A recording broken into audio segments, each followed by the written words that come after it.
ഒരു അധ്യാപകൻ എന്നുള്ള നിലയ്ക്ക് അറബി ഭാഷ കേരളത്തിലെത്തിയതിന് ശേഷം അതിൻ്റെ അധ്യാപന രംഗത്തെക്കുറിച്ചൊന്ന്. അന്ന് കിബില ശരിക്കല്ലായിരുന്നുണ്ടായിരുന്നു. കിബില ശരിക്കും അതിൻ്റെ ശരിയായ ദിശയിൽ തന്നെ വേണം എന്ന് പറഞ്ഞ ഒരു ചിന്താഗതി, ഒരു വാദം കൂടി ചാലത്തിനുണ്ടായി. നിങ്ങളുടെ മക്കളെ മദ്രസയുടെ വഴിയിൽ പഠിക്കാൻ അയക്കരുത്. മദ്രസയുടെ ആദ്യത്തെ മീം ജഹന്നം എന്നതിൻ്റെ അവസാനത്തെ മീമാണ്. മദ്രസയിലൂടെ തുടങ്ങിയ അവസാനം നരകത്തിലാണ് എത്തുക. അസ്സാം വലൈക്കും വറഹ്മത്തുള്ളാഹി വബറകാതുഹു. പ്രിയപ്പെട്ട പീസ് റേഡിയോ ശ്രോതാക്കളെ, പീസ് റേഡിയോ കൂടിക്കാഴ്ചയുടെ ഒരു പുതിയ എപ്പിസോഡിലേക്ക് നമ്മൾ വീണ്ടും പ്രവേശിക്കുകയാണ്. കൂടിക്കാഴ്ചയുടെ ആദ്യ എപ്പിസോഡിൽ നമ്മൾ അറബി ഭാഷയുമായി ബന്ധപ്പെട്ട് വലിയൊരു ചരിത്ര ഭൂമിയിലൂടെ സഞ്ചരിക്കുകയായിരുന്നു. നമ്മളോടൊപ്പം ഡോക്ടർ ഷാനവാസ് പറണയാണ്. അദ്ദേഹത്തെ വളരെ സ്നേഹത്തോടെ സ്വാഗതം ചെയ്യുകയാണ്. അസ്സാം വലൈക്കും വറഹ്മത്തുള്ളാഹി. വലൈക്കും അസ്സലാം വറഹ്മത്തുള്ളാഹി വബറകാതുഹു. കഴിഞ്ഞ എപ്പിസോഡിൽ നമ്മൾ അറബി ഭാഷയുടെ ചരിത്രത്തെക്കുറിച്ച് ഒരുപാട് കാര്യങ്ങൾ ശ്രോതാക്കളുമായി പങ്കുവച്ചു. ഒരു അധ്യാപകൻ എന്നുള്ള നിലയ്ക്ക് വളവന്നൂർ അൻസാർ അറബി കോളേജിലെ ഒരു അറബിക് ഡിപ്പാർട്ട്മെൻറ്റിലെ HOD എന്ന നിലക്കും അവിടുത്തെ റിസർച്ച് വിഭാഗത്തിൽ ജോലി ചെയ്യുന്ന ആൾ എന്ന നിലക്കും റിസർച്ച് ഈ അറബിക് ഭാഷയുമായി ബന്ധപ്പെട്ട് അതിൻ്റെ ചരിത്രവുമായി ബന്ധപ്പെട്ട് ഒരു മുഴുവൻ സമയവും നമുക്കതിനെ ചെലവഴിക്കാൻ സാധിക്കുന്നൊരു സാഹചര്യത്തിലാണ് ഇപ്പോൾ ഉള്ളത്, അല്ലേ? 8 വർഷത്തോളം ഇതിന് പിന്നാലെ തന്നെയാണ്. അപ്പോൾ സ്വാഭാവികമായും ഒരു അധ്യാപകൻ എന്നുള്ള നിലയ്ക്ക് അറബി ഭാഷ അത് കേരളത്തിലെത്തിയതിന് ശേഷം അതിൻ്റെ അധ്യാപന രംഗത്തെക്കുറിച്ചൊന്ന് പറയാമോ? എങ്ങനെയാണ് പഠന രീതികളിൽ അത് എത്രത്തോളം സ്വാധീനിച്ചതെന്ന് പറയാമോ? നമ്മുടെ കേരളത്തിൽ ഉണ്ടായിരുന്ന ഒരു രീതി ദർസ് സിസ്റ്റമാണ്. ദർസ് നിങ്ങൾക്കറിയാം, പള്ളി ദർസ് എന്നാണ് പറയാം. ദർസ് എന്ന് പറഞ്ഞാൽ ക്ലാസ് എന്നാണ് അർത്ഥം. അപ്പോൾ പള്ളിയിൽ റസൂൽ സല്ലല്ലാഹു അലൈഹി വസല്ലമയുടെ കാലം മുതൽക്ക് തന്നെ പള്ളിയിൽ വെച്ച് ക്ലാസ് കൊടുക്കുകയായിരുന്നു. പക്ഷേ റസൂലിൻ്റെ അധ്യാപനങ്ങൾ എന്ന് പറയുന്നത് ശരിക്കും ഒരു മനുഷ്യൻ്റെ സർവ്വതല സ്പർശിയായ ഇഹപര മോചനത്തിനുതകുന്ന കാര്യങ്ങളാണ് റസൂൽ സല്ലല്ലാഹു അലൈഹി വസല്ലം സാന്ദർഭികമായി അങ്ങേയറ്റം മനഃശാസ്ത്രപരമായി നൽകിയിരുന്ന ക്ലാസ്സാണ്. ഇവിടെ നമ്മളെപ്പോലുള്ള സാധാരണക്കാരായ ആളുകൾ കിതാബുകൾ പഠിച്ച് ഇബാറത്തുകൾ ഉദ്ധരണികൾ കാണാതെ വായിച്ച് പഠിച്ച് ആ കിതാബുകൾ ഒരു പുസ്തകം എടുത്ത് പഠിപ്പിക്കുന്ന ഒരു സിസ്റ്റമാണ് പള്ളി ദർസുകളിൽ ഉണ്ടായിരുന്നത്. അവിടെ ഉസ്താദിന്, അധ്യാപകന് മുദരിസ് എന്ന് പറയും, പഠിക്കുന്ന കുട്ടികൾക്ക് മുതഅല്ലിമുകൾ എന്ന് പറയും. ചിലയിടത്ത് പഠിപ്പിക്കുന്ന ആൾക്ക് മുസ്ലിയാരെന്നും പിന്നെ പഠിക്കുന്ന കുട്ടികൾക്ക് മുസ്ലിയാർ കുട്ടികളും എന്ന് പറയും. ഒരു പഴയ കാലത്ത് ഗുരുകുല സമ്പ്രദായത്തെ അനുസ്മരിപ്പിക്കുന്ന രൂപത്തിൽ ഒരു അധ്യാപകൻ, അയാളുടെ ചുറ്റും കുറേ കുട്ടികൾ, അദ്ദേഹം പിന്നെ പുസ്തകങ്ങൾ കിതാബുകൾ കുട്ടികളെ പഠിപ്പിച്ചു കൊടുക്കുന്നു എന്ന ഒരു സിസ്റ്റമാണ് ആ കാലഘട്ടത്തിൽ, ആദ്യ കാലഘട്ടത്തിൽ ഉണ്ടായിരുന്നത്. അതിൽ തന്നെ ചില ദർസുകൾ വളരെ സിസ്റ്റമാറ്റിക്കായി, അത് വ്യക്തികൾക്കനുസരിച്ചിരിക്കും. ഈ അധ്യാപകർ വളരെ മിടുക്കരാണെങ്കിൽ ആ കുട്ടികളെ ഒരു പുതിയ ഒരു സമൂഹത്തെ സൃഷ്ടിക്കാൻ ഉതകുന്ന രൂപത്തിൽ അവരുടെ വ്യക്തിത്വത്തെ ശരിക്കും സ്വാധീനിക്കുന്ന രൂപത്തിൽ അവർക്ക് ഇടപെടാൻ വേണ്ടി കഴിയും. പക്ഷേ കിതാബിൽ ഒതുങ്ങിപ്പോയടുത്ത് ആ കുട്ടികളുടെ സർവ്വതല സ്പർശിയായിട്ടുള്ള ഒരു വ്യക്തിത്വ വികാസമൊന്നും ഉണ്ടാക്കിയെടുക്കാൻ അധ്യാപകർ പരാജയപ്പെടുന്ന അവസ്ഥ വന്നു. എന്നാൽ അത് നന്നായിട്ട് പ്രഗത്ഭരായ ആളുകൾ ഉണ്ടായിരുന്ന സ്ഥലങ്ങളിൽ നല്ല രൂപത്തിൽ എല്ലാ നിലക്കും പണ്ഡിതന്മാർ അതിലൂടെ വളർന്നു വരികയും ചെയ്തു.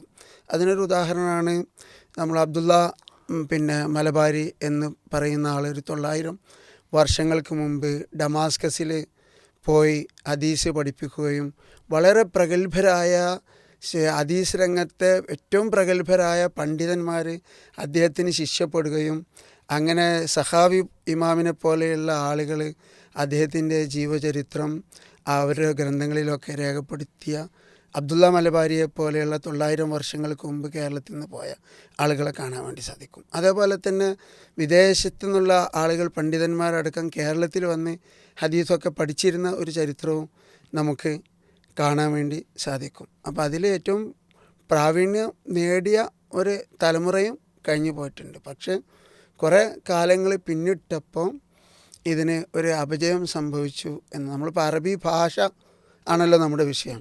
അപ്പോൾ ഒരു അറബി ഭാഷാ വികാസത്തിന് ഉതകുന്ന രൂപത്തിൽ ഈ പള്ളി ദർസുകൾ പലയിടത്തും അത് ഫലപ്രദമായി നടന്നില്ല വ്യാകരണ ഗ്രന്ഥങ്ങൾ പഠിക്കും, വ്യാകരണത്തിൻ്റെ ചെറിയ ചെറിയ ഗ്രന്ഥങ്ങൾ, വലിയ ഗ്രന്ഥങ്ങൾ അത് കാണാതെ പഠിക്കും, അതിൻ്റെ തിയറികൾ തത്വങ്ങൾ പഠിക്കും, അതിങ്ങനെ ഉരുവിടും.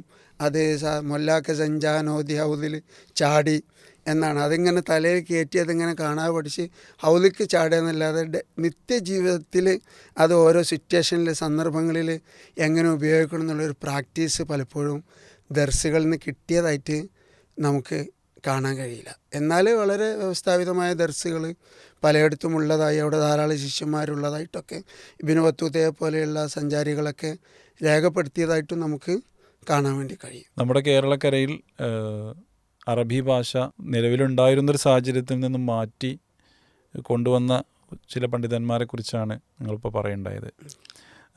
അപ്പം ഒരു റിസർച്ച് ചെയ്യുന്ന ആളെന്നുള്ള നിലക്ക് മദ്രസ കാലഘട്ടത്തിലേക്ക് ആണല്ലോ അടുത്തൊരു സ്റ്റെപ്പിലേക്ക് നമ്മൾ കണ്ടത് ചരിത്രം. അതെ അതെ. അപ്പോൾ അതിൻ്റെ ആ ഒരു യാത്ര എങ്ങനെയായിരുന്നു എന്ന് പറയാമോ? ആദ്യകാല ദർസ് രീതികളെ സംബന്ധിച്ചാണ് ഞാൻ പറഞ്ഞത്. അവിടെ വ്യവസ്ഥാപിതമായി അറബി ഭാഷയോ വ്യാകരണമോ പഠിപ്പിക്കുന്നതിന് പകരം ചില ഗ്രന്ഥങ്ങൾ ഉരുവിടുന്ന അവസ്ഥ, അതിലെ ബെഞ്ചോ ഡെസ്കോ അങ്ങനെയുള്ള ശാസ്ത്രീയ ബോർഡ്, ചോക്ക് ഇങ്ങനെയുള്ള സമ്പ്രദായങ്ങളൊന്നും ഉണ്ടായിരുന്നില്ല. ചെവിടി എന്ന് പറയുന്ന, നമ്മൾ ചളി ചേറ് എന്നൊക്കെ പറയുന്ന അങ്ങനെയുള്ള മെറ്റീരിയലുകൾ ഉപയോഗിച്ച് ആണ് അവർ എഴുത്തൊക്കെ എഴുതി പഠിച്ചിരുന്നത്. ഒരു ശാസ്ത്രീയമായ യാതൊരു സംവിധാനങ്ങളും ഉണ്ടായിരുന്നില്ല, സിലബസ് തന്നെ ഉണ്ടായിരുന്നില്ല. അതിൽ നിന്ന് ശാസ്ത്രീയമായ മദ്രസയിലേക്ക് കൊണ്ടുവന്നത് ചാലിലകത്ത് കുഞ്ഞഹമ്മദ് ഹാജിയാണ്. അദ്ദേഹം ആദ്യം തന്നെ ഈ ദർസ് മദ്രസ പരിഷ്കരണം സംബന്ധിച്ച് ഒരു പ്ലാൻ ഉണ്ടാക്കിയിരുന്നു. അങ്ങനെ പിന്നെ കോഴിക്കോട് കുറ്റിച്ചിറയിൽ നടന്ന യോഗത്തിൽ വെച്ച് അന്നത്തെ അസിസ്റ്റൻ്റ് സ്കൂൾ സബ് ഇൻസ്പെക്ടറായിരുന്ന മണ്ടായപ്പുറത്ത് ബാവമൂപ്പൻ്റെ നേതൃത്വത്തിൽ മുസ്ലിം പ്രമുഖരായ ആളുകളുടെ യോഗം, പണ്ഡിതന്മാരുടെയും വ്യാപാരികളുടെയും നേതാക്കന്മാരുടെയൊക്കെ യോഗം വിളിച്ച് അതിൽ വെച്ച് ചാലിലകത്ത് ഈ പദ്ധതി, ഈ ദർസ് പരിഷ്കരണത്തിൻ്റെ, മദ്രസ പരിഷ്കരണത്തിൻ്റെ പദ്ധതി അദ്ദേഹം അവതരിപ്പിച്ചു. അപ്പോൾ അത് എവിടെ ഇംപ്ലിമെൻ്റ് ചെയ്യും, എവിടെ നടപ്പിലാക്കും എന്ന വിഷയം വന്നപ്പോഴാണ് വാഴക്കാട് കോയപ്പത്തൊടി എന്ന് പറയുന്ന വളരെ പ്രശസ്തരായ ഒരു കുടുംബം അദ്ദേഹത്തെ ചാലിലകത്ത് കുഞ്ഞഹമ്മദ് ഹാജിയെ വാഴക്കാട്ടേക്ക് കൊണ്ടുവന്നു. അപ്പോൾ അവിടെ 1800കളുടെ അവസാനത്തിൽ തെൻമിയത്തുൽ ഇസ്ലാം മദ്രസ എന്ന് പറയുന്ന ഒരു സ്ഥാപനമുണ്ടായിരുന്നു. അപ്പോൾ അതിൻ്റെ തലപ്പത്ത് ചാലിലകത്ത് വരികയും തെൻമിയത്തുൽ ഇസ്ലാം എന്നതിന് പകരം ദാറുൽ ഉലൂം എന്ന പേര് നൽകുകയും അങ്ങനെ അദ്ദേഹം അവിടെ തൻ്റെ പദ്ധതി നടപ്പിലാക്കി. ഏതുവരെയെന്ന് വെച്ചാൽ അവിടെ അറ്റ്ലസ് ഉണ്ടായിരുന്നു, ഗ്ലോബ് ഉണ്ടായിരുന്നു, ബോർഡ് ഉണ്ടായിരുന്നു, ചോക്ക് ഉണ്ടായിരുന്നു, ബെഞ്ചും ഡെസ്കും ഉണ്ടായിരുന്നു, കരിക്കുലം ഉണ്ടായിരുന്നു, സിലബസ് ഉണ്ടായിരുന്നു, പാഠപുസ്തകങ്ങൾ ഉണ്ടായിരുന്നു, പരീക്ഷ ഉണ്ടായിരുന്നു. പക്ഷേ മദ്രസ എന്ന് പറയുന്നത് ഒരു പക്ഷേ നമ്മൾ ഇന്ന് കാണുന്ന പോലെ ചെറിയ കുട്ടികൾക്കുള്ള, ഉത്തരേന്ത്യയിലൊക്കെ നമ്മൾ ആദ്യകാലം മുതൽക്കേ കാണുന്ന പോലെ മുതിർന്ന ആളുകൾക്കുള്ള മദ്രസയായിരുന്നു അദ്ദേഹം തുടങ്ങിയത്. ദർസും ഏറെക്കുറെ മുതിർന്ന ആളുകളാണല്ലോ അവിടെ പഠിക്കുന്നത്. അപ്പോൾ അവിടെ ആ ചാലിലകത്തിൻ്റെ ദർസിൽ കേരളത്തിൻ്റെ നാനാഭാഗങ്ങളിൽ നിന്ന് നാടുകളിലൊക്കെ ദർസിൽ നിന്ന് അസംതൃപ്തരായ, അവിടെ നിന്നൊന്നും തങ്ങൾക്ക് ലഭിച്ചില്ല എന്ന് തോന്നുന്ന ആളുകളൊക്കെ അവിടെ വന്നു ചേർന്നു. അപ്പോൾ അവിടെ ഏതുവരെയെന്ന് വെച്ചാൽ ഇന്ദുലേഖ, ചന്തുമേനോൻ്റെ ഇന്ദുലേഖയാണ് മലയാളത്തിലെ ആദ്യത്തെ നോവൽ എന്ന് കരുതപ്പെടുന്നു. ആ നോവൽ വരെ അവിടെ കുട്ടികൾക്ക് മലയാളം ഭാഷ സാഹിത്യം അഭ്യസിപ്പിക്കാൻ വേണ്ടി പാഠ്യക്രമത്തിൽ ഉൾപ്പെടുത്തിയിരുന്നു. ഇന്ദുലേഖ ഒരു പരീക്ഷ എഴുതാനുണ്ടായിരുന്നു. ഇന്ദുലേഖ കൂടി പരീക്ഷ എഴുതി വിജയിച്ചാൽ ആ ദർസിൽ അവർ വിജയിച്ചതായിട്ട് കണക്കാക്കിയിരുന്നുള്ളൂ. അന്ന് അതിലുണ്ടായിരുന്ന ആളുകളാണ് നവോത്ഥാന മേഖലയിലേക്ക് കടന്നു വന്ന, പിന്നീട് ചാലിലകത്തിൻ്റെ മകളുടെ ഭർത്താവായിട്ടുള്ള KM മൗലവി, PK മൂസ മൗലവി തുടങ്ങിയിട്ടുള്ള നവോത്ഥാന പ്രസ്ഥാനത്തിൻ്റെ നായകന്മാരായി വന്ന ആളുകളുടെ നല്ലൊരു ടീം ചാലിലകത്തിൻ്റെ ശിഷ്യന്മാരായിട്ടുണ്ടായിരുന്ന ആളുകളാണ്. അദ്ദേഹത്തിൻ്റെ ശിഷ്യന്മാരായ മക്കൾ വരെ MCC സഹോദരന്മാർ MCC അബ്ദുറഹ്മാൻ മൗലവി, MCC അഹമ്മദ് മൗലവി, MCC അസം മൗലവി തുടങ്ങിയ മക്കൾ വരെ അദ്ദേഹത്തിൻ്റെ ശിഷ്യത്വത്തിൽ വളർന്നു. പിന്നീട് ചാലിലകത്തിൻ്റെ ആ സംവിധാനത്തിനെതിരെ എതിർപ്പ് വന്നു. എതിർപ്പ് വന്നതിന് ഉയർത്തിക്കാട്ടിയ പൗരോഹിത്യം ഉയർത്തിക്കാട്ടിയ ഒരു പ്രധാന വിഷയം, ഇവിടെ ദീന് മാത്രമല്ല പഠിപ്പിക്കുന്നത്, വേറെ പലതും പഠിപ്പിക്കുന്നുണ്ട്. ദീന് കാര്യങ്ങൾക്ക് വേണ്ടി വഖഫ് ചെയ്ത സ്വത്ത് ഇതിന് ചെലവഴിക്കുന്നത് ശരിയല്ല എന്ന ഫത്വകൾ വരികയും അങ്ങനെ പണ്ഡിതന്മാർ ഇതിനെതിരെ അന്നത്തെ പുരോഹിതന്മാർ പലരും രംഗത്ത് വന്നപ്പോൾ ഒരു മസ്ലഹത്തിന് വേണ്ടി ഇരുന്നു. അവരുടെ മുന്നിൽ ഈ കുട്ടികൾ, അവിടുത്തെ പ്രോഡക്റ്റുകളായ കുട്ടികളെ ടെസ്റ്റ് ചെയ്തു. അതിൽ പ്രാമാണികരായ പണ്ഡിതന്മാർക്കൊക്കെ ചാലകത്തിൻ്റെ ശരിയായ രീതിയാണ് എന്ന് ബോധ്യപ്പെട്ടു. എങ്കിൽ കൂടി അന്നത്തെ ബഹുഭൂരിപക്ഷത്തിൻ്റെ എതിർപ്പിനെ മാനിച്ചുകൊണ്ട് ഇതിനിവിടെ തുടരണ്ട എന്ന് തീരുമാനിക്കുകയായിരുന്നു. അങ്ങനെയാണ് ചാലിലകത്ത് മണ്ണാർക്കാട്ടേക്ക് ദർശനമായിട്ട് പോകുന്നത്. പിന്നെ ചാലിലകത്തിൻ്റെ ശിഷ്യന്മാരൊക്കെ കേമോലയൊക്കെ പറവണ്ണയിൽ വന്നു. പിന്നെ നല്ലളത്ത് അങ്ങനെ പല സ്ഥലങ്ങളിലായിട്ട് ആ ഒരു സിസ്റ്റം തുടരുകയുണ്ടായി. പിന്നെ അതിൻ്റെ ഭാഗമായിട്ട് നമ്മൾ എടുത്തു പറയേണ്ട ഒരു വിഷയമായിട്ട് എനിക്ക് തോന്നിയത്, അന്ന് കിബില ശരിക്കല്ലായിരുന്നു ഉണ്ടായിരുന്നത്. അപ്പോൾ കിബില ശരിക്കും അതിൻ്റെ ആ ഒറിജിനൽ ഡയറക്ഷനിൽ തന്നെ ശരിയായ ദിശയിൽ തന്നെ വേണം എന്ന് പറഞ്ഞ ഒരു ചിന്താഗതി, ഒരു വാദം കൂടി ചാലിലകത്തിനുണ്ടായി.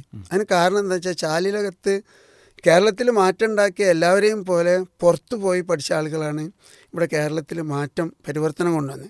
ചാലിലകത്ത് തമിഴ്നാട്ടിലെ അതിരാം പട്ടണത്തിൽ പോയിട്ടാണ് അദ്ദേഹം അഹമ്മദ് എന്ന് പറയുന്ന ഒരു ഉസ്താദിൻ്റെ അടുത്ത് നിന്നാണ് അദ്ദേഹം ഈ ഗോളശാസ്ത്രം പഠിച്ചു വന്നപ്പോൾ ഇവിടുത്തെ പള്ളികളിലൊന്നും കിബില ശരിയല്ല എന്ന് അദ്ദേഹത്തിന് ബോധ്യം വന്നു. അങ്ങനെ ആദ്യമായിട്ട് പുളിക്കൽ പള്ളിയാണ് കിബില മാറ്റി പണിത, പള്ളി പൊളിച്ച് കിബില ശരിയാക്കി.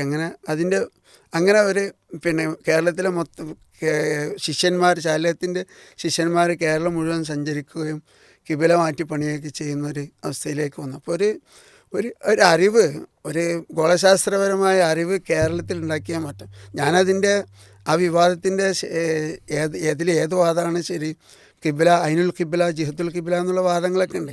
അതിൻ്റെ മാനങ്ങളിലേക്ക് കിടക്കില്ല. പക്ഷേ ഒരു മദ്രസ പ്രസ്ഥാനം കേരളത്തിൽ വലിയ കോളിളക്കവും ചലനവും സൃഷ്ടിച്ചു എന്ന് സൂചിപ്പിക്കാൻ വേണ്ടിയാണ് ഞാനിത് പറഞ്ഞത്. പിന്നെ അദ്ദേഹത്തിൻ്റെ ശിഷ്യന്മാർ പോയി അവിടെ നടത്തിയ ദർസുകളും മദ്രസകളൊക്കെയാണ് പിന്നീട് കേരളത്തിൽ നമ്മൾ പിന്നീട് കേരള നേതൃത്വത്തിൽ മുജാഹിദീൻ വന്നപ്പോഴൊക്കെ മദ്രസ പ്രസ്ഥാനം, കേനം എഡ്യൂക്കേഷൻ ബോർഡ് ഇതൊക്കെ ആയിട്ട് മാറിയത്. ഇതൊക്കെ വരുമ്പോഴും അവസാനം കേരള നേതൃത്വത്തിൽ മുജാഹിദീൻ വന്നു, മദ്രസ ബോർഡ് വന്നു, PK മൂസ മൗലവി അതിൻ്റെ ഒരു പ്രയോക്താവായിട്ട് വന്നു. അപ്പോഴൊക്കെ അദ്ദേഹത്തിനെതിരിൽ കവിത ഉണ്ടാക്കി ആക്ഷേപിക്കാൻ വേണ്ടിയിട്ടാണ് പൗരോഹിത്യം മെനക്കെട്ടത്. ഒരു കാലത്തുള്ള തെജാലുൽ ബനീന മദ്രസ ബയ്യിൽ എത്താലമൂന, ഒരു കാലത്ത് നിങ്ങളുടെ മക്കളെ മദ്രസയുടെ വഴിയിൽ പഠിക്കാൻ അയക്കരുത്. മദ്രസയുടെ ആദ്യത്തെ മീമ് ജഹന്നം എന്നതിൻ്റെ അവസാനത്തെ മീമാണ്.